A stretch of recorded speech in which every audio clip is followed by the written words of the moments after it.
छोड़ दिया करते हैं। यही हुआ उसके साथ। उसने साहस बटोरा, हिम्मत बांधी, उसे जीना था 2 बच्चों के लिए। छोटे छोटे से बच्चे थे, मेहनत मजदूरी करने लगी, पोंछा लगाने लगी, झाड़ू लगाने लगी। एक समय बीता, बड़ी मुश्किल से बच्चों की ख्वाहिशों को पूरा कर पाती थी। आज के युग में 2-2.5 हजार रुपए कमा लो, होता क्या है, दवाइयां नहीं आती हैं बाजार में। मान्यवर जीवन चल रहा था। एक दिन बेटा बीमार हो गया। 7 दिन बीमार रहा वो बच्चा। मां की ममता थी तो 7 दिन काम पर नहीं गई। ध्यान रखना, मेरा बच्चा पहले है, नौकरी बाद में है। वो 7 दिन जब वो काम पर नहीं गई तो उसकी मालकिन ने उसे काम से निकाल दिया कि हम 7 दिन की छुट्टियां नहीं दे सकते हैं, आज के बाद तुम्हें काम पर आने की जरूरत नहीं है। बच्चा बीमार है, पैसा है नहीं, बहुत गरीब थे। गोद में बच्चे को लिए थी, बेटी थी। बेटी कहती थी मम्मी खाना चाहिए। आस बनाती थी बेटा कोई फरिश्ता आएगा, भोजन देगा, मैं तुझे जरूर खिलाऊंगी, सो जा तू चुपचाप। भूख किसे सोने देती है। बहुत समझाया बेटी को, बहुत बताया, बेटी कहां मानने वाली है। बच्चा गोद में लेटा है, बेटी बाजू में बैठी है, आश्वासन दे रही है मां। बेटी ने एक दिन कहा मां एक बात पूछूं। उस बेटी के प्रश्न को देखिए। उस बेटी ने पूछा कि मां एक बात बता दे मुझे। मां ने कहा पूछ बेटा क्या बात है। बोले भैया कब मरेगा। मां के कान में शब्द गए कि बीमार पड़ा है मेरी गोद में, और लड़की कह रही कि भैया कब मरेगा, इसकी मौत कब होगी, ये कब ऊपर जाएगा। मां ने कहा तेरी जुबान नहीं चलती है, अपने भाई के लिए ऐसा बोलती है कि भैया कब मरेगा, मुन्ना की मौत कब होगी, ऐसा क्यों बोलती है। बोली मां तू बता दे कि आज मरेगा या कल मरेगा। मां ने एक चांटा लड़की को लगाया।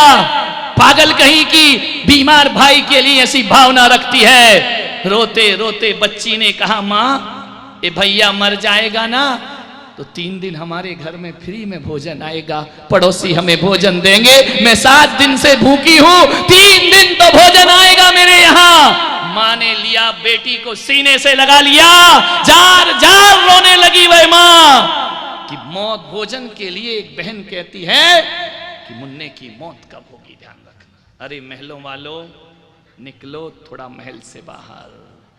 तुम्हारे पास लोग नहीं आते हैं, हमारे पास ऐसे दिन भर लोग आते हैं। एक बच्चा औरंगाबाद का मेरे छात्रावास में पढ़ता है। पति शराब पीता है, रोज मां को मारता है।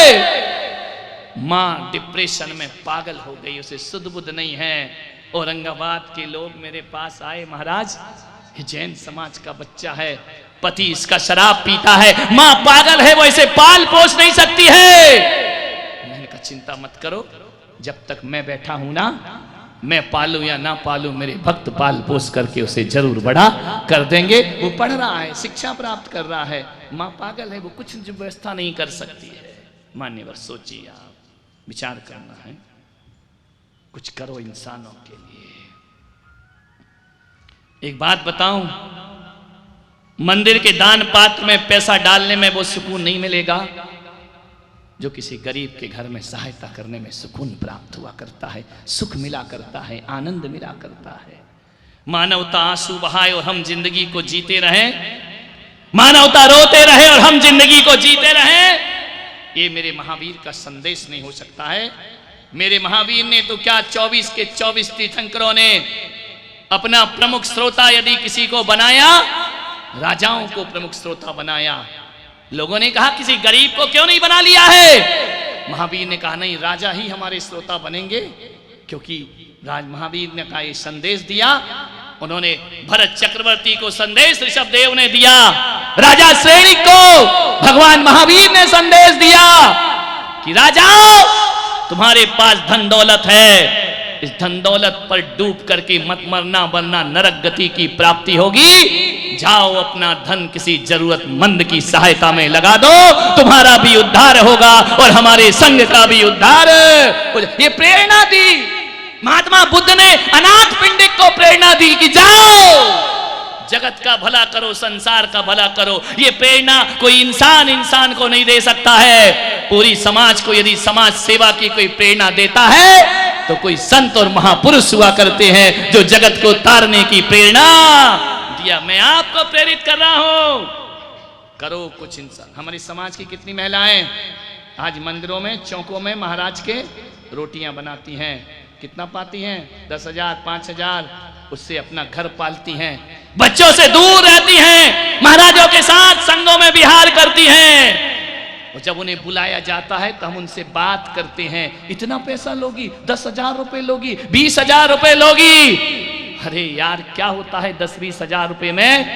आज एक आदमी अपनी जिंदगी नहीं जी सकता है आराम के साथ। मान्यवर, विचार करना है आपको। एक बात याद रखना, जीवन को सफल बनाना है तो या तो किसी के दिल में रहा करो, और दिल में नहीं रह सकते ना तो किसी की दुआओं में रहा करो, जिंदगी तुम्हारी सार्थक और सफल हो जाएगी। या तो किसी के दिल में रहो या किसी की दुआओं में रहो तो तुम्हारा जीवन जीना सार्थक हो जाएगा। ध्यान रखना, जरूरी नहीं हर जुबां पर प्रभु का नाम आए, हर जरूरी नहीं है हर जुबां पर प्रभु का नाम आए। वो लम्हा भी किसी इबादत से कम नहीं है जब इंसान के काम आए। ध्यान रखना, वो भी किसी पूजा से कम नहीं हुआ करता है, वो भी किसी इबादत से कम नहीं हुआ करता है। इंसान के काम आना चाहिए। ध्यान रखना, मैं एक धर्म सभा थी दिल्ली में मेरी, समाज के आयोजकों ने सभा से पहले दीप प्रज्वलन का प्रोग्राम रखा और उस दिन चौंक गए सभी लोग कि उस दिन मंच संचालक ने आवाज लगाई कि जो इस धर्म सभा में सबसे पीछे बैठा है वो आज का दीप प्रज्वलन करेगा। एक गरीब उठा, रिक्शा चलाने वाला, उसे बुलाया गया स्टेज पर कि तुम आकर के दीप प्रज्वलन करो। मैं चौंक गया, मैंने कहा ये आयोजक कमेटी किससे दीप प्रज्वलन करा रही है? उससे दीप प्रज्वलन कराया। उससे पूछा गया तुम क्या करते हो? उसने कहा मैं रिक्शा चलाता हूं। और मैंने कहा जब रिक्शा चलाते हो, ये समाज के लिए आदर्श है कि उसने एक रिक्शा चलाने वाले से दीप प्रज्वलन कराया, समाज में सम्मान दिया, उसका स्वागत किया, उसे साल उड़ाई। मालूम है जब उस व्यक्ति ने अपनी बात माइक पर रखी, होश उड़ गए लोगों के। उसने कहा महाराज के प्रवचन मैं पिछले 5 साल से सुन रहा हूं और सुनने के बाद मेरा जीवन में बहुत परिवर्तन आया है और मैं गरीब ने एक संकल्प किया है, हर महीने मैं महाराज के साहित्य में अपनी गरीबी से 1100 रुपए भेजा करता हूं। तो मैंने कहा 1100 रुपए साहित्य में क्यों भेजा करते हो? किसी गरीब को दे दिया करो। उसने कहा महाराज मैं खुद गरीब हूं, गरीब को क्या देगा? 1100 रुपए आपके यहां दिल्ली के कार्यालय में आज भी भेजता है वो आदमी। किस लिए भेजता? मैंने पूछा क्यों, इतना बड़ा काम क्यों करते हो? उस आदमी ने कहा महाराज आपकी एक पुस्तक ने मेरा जीवन बदल दिया। 1100 रुपए में इसलिए देता हूं कि आपकी पुस्तक छपे और ना जाने कितनों की जिंदगी वो पुस्तक बदल सकती है, ना जाने कितनों का विचार वह पुस्तक बदल सकती है। मैं जहां जाता हूं आपके साहित्य का प्रचार करता हूं, आपके विचारों का प्रचार करता हूं। आपके विचारों ने मेरी आत्महत्या करने वाली लड़की को बचाया है। वह सुसाइड करने जा रही थी और उसी समय टीवी पर आपका प्रवचन आया था कि आत्महत्या करना कोई वीरता का काम नहीं हुआ करता है, ये किसी कायर का बुजदिल का काम होता है। इतना सुना उस बेटी ने और उसने आत्महत्या के विचार बदल दिए और आज मेरी बेटी रिक्शे वाली की बेटी, मालूम है आपको, वह पुलक मंच की सहायता से MBA कर रही है, ध्यान रखना। जो मरने को जा रही थी, जो मृत्यु को जा रही थी, वह ढूंढते मेरे पास आई और उन्होंने कहा महाराज ये जो जिंदगी है आपकी दी हुई जिंदगी है, मेरे भाई पैसों से सहायता ना कर सको तो ना कर सको, कम से कम विचार और सद्भावनाओं से किसी की सहायता हम जरूर कर। आदमी शक से देखता है, 2 रुपए देना है इतना शक करता है, मिसयूज तो नहीं करेगा, ये तो नहीं कर लेगा, वो तो नहीं कर लेगा, ऐसा तो नहीं कर लेगा, दारू तो नहीं पी लेगा, गलत काम तो नहीं कर लेगा। अरे मेरे भाई करते होंगे कुछ लोग ऐसा, लेकिन उन चंद लोगों की वजह से जो जरूरतमंद हैं उनके साथ अन्याय नहीं होना चाहिए। जिसको हकीकत में जरूरत है उसके साथ न्याय होना चाहिए। चंद बेईमानों की वजह से हमारे ईमानदार से जो जिंदगी जीते हैं उनके साथ भी हम बदसलूकी कर दिया करते हैं मेरे भाई। अरे 1500 रुपए ले गया तो कौन सी जायदाद लूट के ले गया तुम्हारी, कौन सा बड़ा बंटा ढार कर दिया उसने तुम्हारा। खुद के बेटे को देखो, लाखों रुपए फूंकता है, क्लब में जाता है, यहाँ घूमता है, वहां घूमता है, तब आप नहीं सोचते कि मेरे पैसे का मिसयूज हो रहा है। और 1500 रुपए देने में आदमी 1000 तरह के तर्क लगा लिया करता है। ये बचने के रास्ते हैं मेरे भाई, ये इंसानियत के सूत्र नहीं हुआ करते हैं। सोचना है आपको, जिंदगी हमारे किसी के काम आ जाए। एक गरीब बच्चे खड़ा था फटे कपड़े पहने, हमने उससे पूछा इतनी सी उम्र में पढ़ते नहीं हो? बोले मैं नहीं पढ़ता हूं महाराज। मैंने कहा तुम्हारे पिताजी क्या करते हैं? वो स्वर्ग सिधार गए महाराज। वो मंदिर में आया दर्शन करने भगवान के, कुछ बुदबुदा रहा था भगवान के सामने, कुछ कह रहा था, ईश्वर से प्रार्थनाएं कर रहा था। मैंने पूछा बेटा इधर आओ, क्या मांग रहे हो भगवान से? उसने कहा महाराज मेरी मां रोज रोती है, मैं भगवान से कह रहा हूं उसके आंसू पोंछ दो मेरे भगवान। मेरी छोटी बहन खिलौनों के लिए झगड़ती है, मेरी माँ के पास पैसा नहीं है, मैंने भगवान से मांगा है कि भगवान मेरी बहन को खिलौना ला करके दे दो। भगवान से मैं यही मांग रहा हूं अपने जीवन में। मैंने अपने लिए भगवान से कुछ नहीं मांगा। तो मैंने कहा बेटा तुम पढ़ते नहीं? बोले स्कूल जाता हूं रोज। मैंने कहा कौन सी क्लास पढ़ते हो? बोले पढ़ने नहीं जाता हूं। किस लिए जाते हो? मेरी मां चने उबालती है, स्कूल में मैं चने बेचने जाता हूं। मैंने उस बच्चे से कहा कि यदि मैं तुम्हारी पढ़ाई की व्यवस्था करूं तो तुम पढ़ोगे? बच्चे ने ऐसा जवाब दिया मान्यवर, मेरे कान झंकृत हो गए। बोले महाराज मैं नहीं पढ़ूंगा, आप पैसा भी दिला दो तो भी मैं नहीं पढ़ूंगा।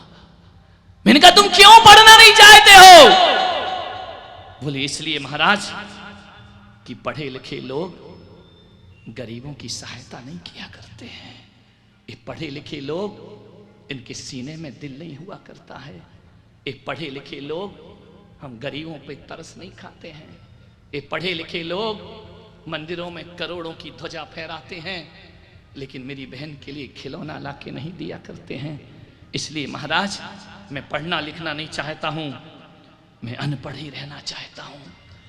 और मेरे पापा जब से गए हैं, जब से मेरे पापा के जितने दोस्त थे उन्होंने भी मेरी तरफ देखना बंद कर दिया है, उन्होंने भी हमें पहचानना बंद कर दिया है। जब बुरे दिन आते हैं ना महाराज, कोई नहीं पहचानता। मैं तो इतना ही सीखा हूं कि गरीबों का दुनिया में कोई नहीं हुआ करता है। इसलिए मैं किसी आदमी के सामने नहीं गिड़गिड़ाता हूं, मैं मंदिर में बैठे महावीर की मूर्ति के सामने गिड़गिड़ाता हूं कि तू मेरी माँ की आंखों के आंसू पोंछ और तू मेरी बहन के लिए खिलौने ला करके दे। मान्यवर ऐसे भी लोग दुनिया में हैं। करो मेरे भाई, साधर्मी के काम नहीं आ रहा है। आज किसी पर विपत्ति पड़ी है तो हमारे दरवाजे बंद हुआ करते हैं। अरे मुनियों के पैर दबाना ही भैया वृत्ति नहीं होती, साधर्मी की सेवा करना भी भैया वृत्ति हुआ करती है, ध्यान रखना। अपने समाज के लोगों की सहायता करना भी वैयावृत्ति हुआ करती है। अपने पड़ोस में कोई रो रहा है तो उसके लिए सेवा करना भी वैयावृत्ति हुआ करती है। ये भी वात्सल्य भाव हुआ करता है। और ये वात्सल्य भाव महावीर की नजरों में मिथ्या दृष्टि के अंदर नहीं आता, कोई सम्यक दृष्टि होता है जो वात्सल्य अंग को जीवन में धारण किया करता है। ध्यान रखिए, महावीर ने सहायता की बातें की हैं, महावीर ने एक दूसरे की जरूरतों को समझने की बातें की हैं। ध्यान रखना, जीवन थोड़ा सार्थक बनाओ। देखो, कभी महल की खिड़कियों से झांक के देखा करो जरूरतमंद की तरफ। भगवान महावीर ने एक सूत्र दिया है कि अष्टमी और चतुर्दशी को एक टाइम भोजन करना। मैंने बहुत चिंतन किया, महावीर ने क्यों कहा है कि अष्टमी चौदस को उपास करो।